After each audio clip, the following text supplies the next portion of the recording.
Weapons crossed, here we go. I totally forgot to say hello, didn't I, pilots? Let's just get that over with right now. Welcome back, pilots. If you didn't catch that, we're listening to Los Santos Radio today. Just because Grand Theft Auto does reality better than reality can do reality. That's all I'm going to say about it. Nothing but the cars right now. Anyway, try not to talk over the DJ, but I never know when he's going to say something. Welcome back, pilots. Crowbot here. If we ever get into this match, and if all my little pilot friends get into it with us, I'm starting to wonder if my connection's crap or something. I don't know what's going on. Hopefully, here we go. Anyway, Grimly wanted me to explain something that he doesn't understand about why when he upgrades, or why when he puts upgraded weapons on his Paladin, does it jump him up to level 3. And I'm going to try and explain that while I play, but we're in level 2 right now, so I'm going to take the Bushi and I'm going to try and explain it while I'm dashing all over the place, and I'll probably quit explaining to try and not botch this, but we'll see how it goes. It might be entertaining for me and you and both, or the enemy, so we'll see. I'm not going to try too hard though, so I'm just going to find a good parking spot and shoot at stuff. So the reason that happens is because every robot has a certain amount of power, let's say. Mantis, for example, has very, very low power. You could max out its weapons, you could max out its levels, you can do all kinds of stuff with a Mantis, and you'll stay on level 1 just because the robot itself is such a minuscule little thing, right? I gotta back up here for a sec, find a better parking spot behind all these guys. Yeah, that's a much better spot right there. I love it when I back up and there's just this wall of my teammates there. I gotta go over here on the side. So, interestingly enough, a Yamabushi can have max weapons, be like level 5 or 6, and have a certain amount of, what do you call it? Modules.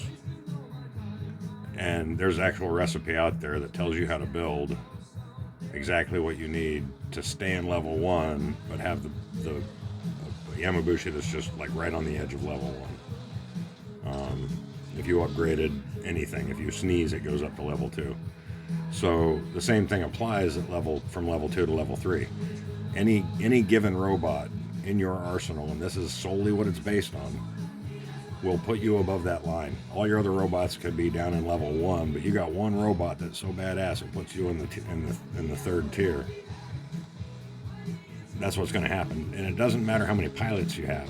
I noticed he was pointing out that he only had 3 pilots. I only have 3 pilots. Pilots doesn't matter, as far as I know. There might be a point where it does. Somebody else might have the answer to that question, but I don't. So the answer to the question is that when you upgraded your Paladin to level 9, you increased its power, and it increases exponentially to some weird degree. And there's somebody out there that's done all the math on this, and I'm sure there's a thing out there somewhere that even explains it. But got rid of that dude. I don't know what it was. It was like a gnat flying around.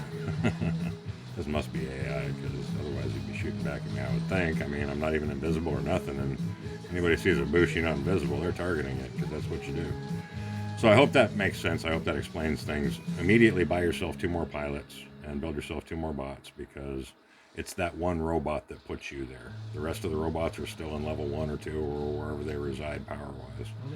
So you just kind of have to make sure that no given robot goes over a certain power level, and that Paladin just can't have that powerful weapons on it. So you're just going to have to put the weapons on it that don't put it in there, and upgrade them one at a time until you get there, and then take that one off and replace it with one that's just one level below that or something. I mean, I'm kind of doing that. I'm doing it in level 1. You're trying to stay in level 2 because you like it there, and that's cool. Level 1's pretty boring. I hang out there trying to draw people in that I can teach something to, and he is a meanie in one of these robots. He's got 2 of them, and if you knock him out of one, he just comes back pissed off in the other one. Anyway, Mr. Grimly, I'm going to keep playing, but I'm going to quit recording. So I hope that answered your question. If not, ask a question down below, and I'll try and answer it better, either in another video or in a comment or whatever. Let's see how those worked out. Yeah, I suck at this game. Good going, Dyer. Duck it. Bring it up. or just say duck it. Duck. I like fowl. Any name with a bird in it's cool for me. So anyway, see you at the beacon. Crowbot out. I figure since I'm doing one, might as well do two. It just takes twice as long to process and upload, but hey, I'm cool with that. I got no idea what's going on in this map because I wasn't paying no attention. Just trying to get this thing all started up again. I'm gonna play way back here again because that's what I feel like doing. Oh, we got another Bushi right there. Now we got two of us, don't we?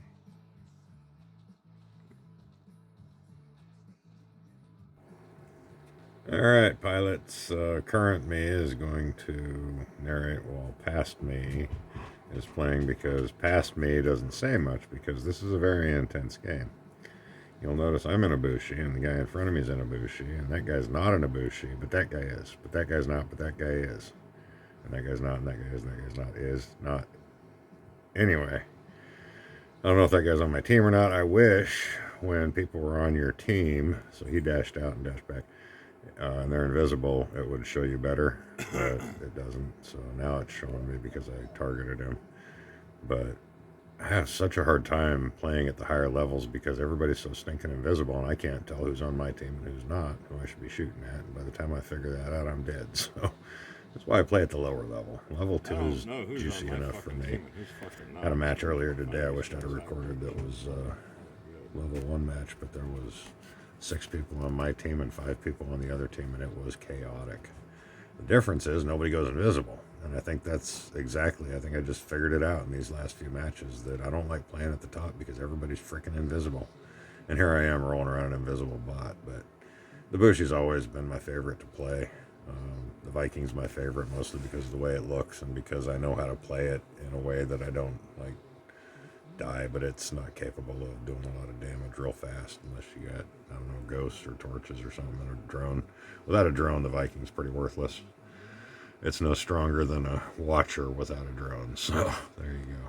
In fact, a Watcher without a drone with higher level weapons is more powerful than a Viking with no drone. And I was kind of surprised I went all the way in on this, but that's how you got to kill these damn things. You got to do it while they're on the ground. They fly up in the air, go invisible, and snipe your butt.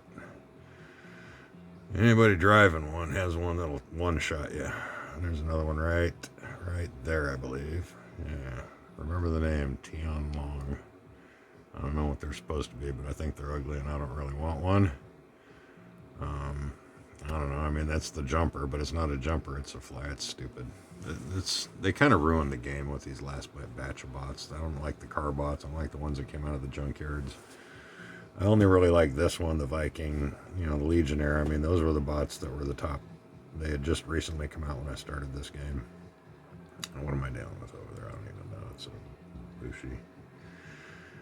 Anyway, that guy's probably got a hanger full of them, or he's really good and never dies, or who knows. But I was going to talk about other stuff regarding going into that higher level.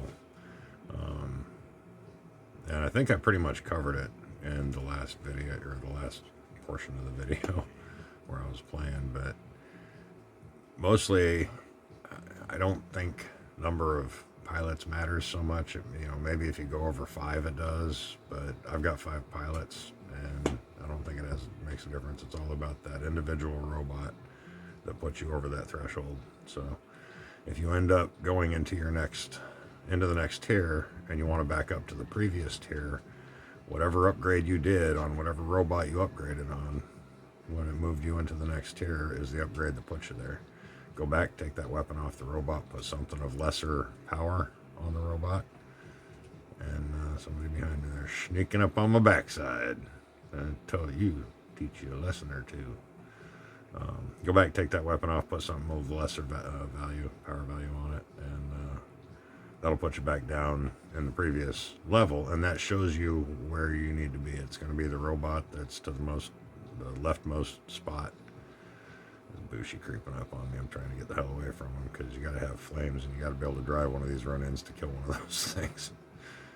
The run-in is the only thing I'll run from when I'm in a Bushi, but it's a run-in with torches because those guys sneak up in on you and they get around behind you and you can't turn fast enough and they just smoke you. It's barbecued Yamabushi and it tastes really good to a run-in. They love that stuff. Anyway, I don't know what I was talking about, but it was very important, I'm sure. So, I think what I was going to talk in this video more about was the hangar I've got coming up. So you see what we both did there? We literally crossed to the other side of the field because everybody was down on the other end waiting for us to drop in, like we're always waiting for other people to drop in. And the only way you might be able to save yourself is to literally go clear across the field and hope for the best. And that's what we both did there. Anyway, this is level 2 play. If you want to be in level 2, help yourself, man. It really felt like a level 3 match. We played one more after this one, and it felt like a level 2. It almost felt like a level 1. I was actually playing with a guy, and I got into a match, and I dropped in the Bushi, and I didn't realize he didn't make it in with me, which he was the one putting us in level 2. That's the other thing, is if you're on a team, the highest robot on any given team is the one that puts you over. I was trying to get that guy, but I didn't have enough power to do so. I forgot I took the phantoms off this thing and put those gatlings on there just to see if I could earn more silver, and it sucked, so I couldn't. Anyway, I might as well just drop in here in something lowly, because dying's the first thing I'm going to do with this many opponents. Now, this is what it feels like to be on the opposing team when it's, you know, not us. Anyway, I was able to dash away before they killed me, so that's the end of this one. I'll do another video that kind of goes over what I'm doing in my hangar, because it's kind of interesting. I sort of watched this guy at the end. Check out his name.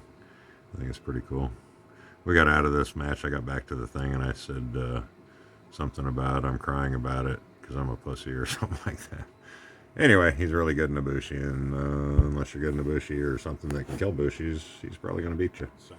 Anyway, I'll do another one about what I got coming up with the hangar, and I'm switching everything to wasps, and I'm going to create something that's basically a level 1 pilot guild or something where we all just try and stay in level 1 and all that good stuff. So pretty piss poor performance there, and that's it for this video, guys.